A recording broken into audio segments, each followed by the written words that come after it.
Living School, c'est une école que j'ai créée en septembre 2007, qui est une école, j'ai envie de dire, au service de la vie et qui a pour vocation de contribuer à la formation de citoyens épanouis et responsables. Donc on est une école maternelle et primaire et on travaille sur plein d'aspects au-delà du curriculum habituel et des matières académiques standards. Donc on apprend notamment le savoir-être, donc permettre aux enfants de développer la confiance en eux, d'avoir un relationnel épanoui avec les uns et les autres, d'apprendre à gérer les conflits. Et puis on travaille beaucoup sur tout ce qui est éco-citoyenneté, donc pour permettre aux enfants à la fois d'être conscients des enjeux actuels dans le monde, sans non plus être accablés par ça, parce que bon, c'est quand même, ça peut être source d'angoisse, hein, mais en étant conscients qu'ils ont le potentiel aussi de faire des choses par rapport à ça. Donc tous les ans, les enfants ont des projets qu'ils proposent lors des conseils d'école ou lors des réflexions qu'on peut avoir ensemble. Travailler sur le savoir-être, la première des choses pour nous, c'est être nous-mêmes en tant qu'adultes exemplaires de ça. Dans la mesure où si je suis enseignante, que j'ai pas confiance en moi et que je dis je vais enseigner la confiance en soi, c'est évident que je vais pas y arriver.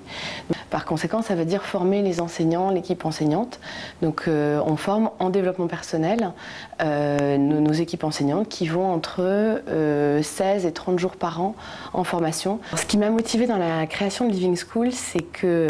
j'ai suivi une formation de 3 années qui s'appelle Master pour le développement du leadership éthique. À l'époque, j'étais responsable des ressources humaines dans un groupe de jeux vidéo international et j'avais suivi cette formation parce que j'avais envie, par mon activité professionnelle, d'aller vers plus de sens et de pouvoir contribuer à la société. J'avais envie de me diriger vers l'éducation en étant très consciente du fait que l'éducation actuelle telle qu'elle est proposée, et puis je pense que j'en étais un exemple type,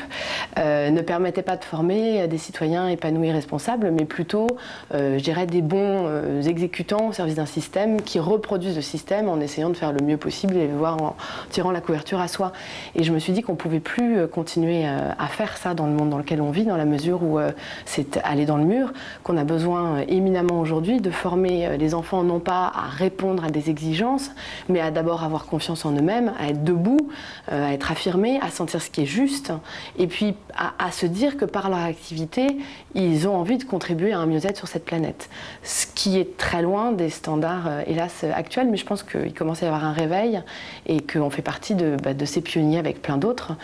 qui ont envie justement de faire en sorte que ça bouge et que ça change. Moi, mon souhait, c'est pas juste de créer une école qui soit accessible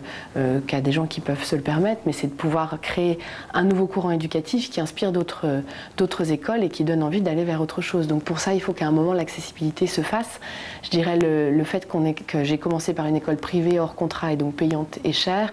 c'était juste parce que c'était le seul moyen de le faire au démarrage, mais on est en train, je suis en train en tout cas en ce moment de vraiment réfléchir à comment démultiplier pour rendre ça accessible.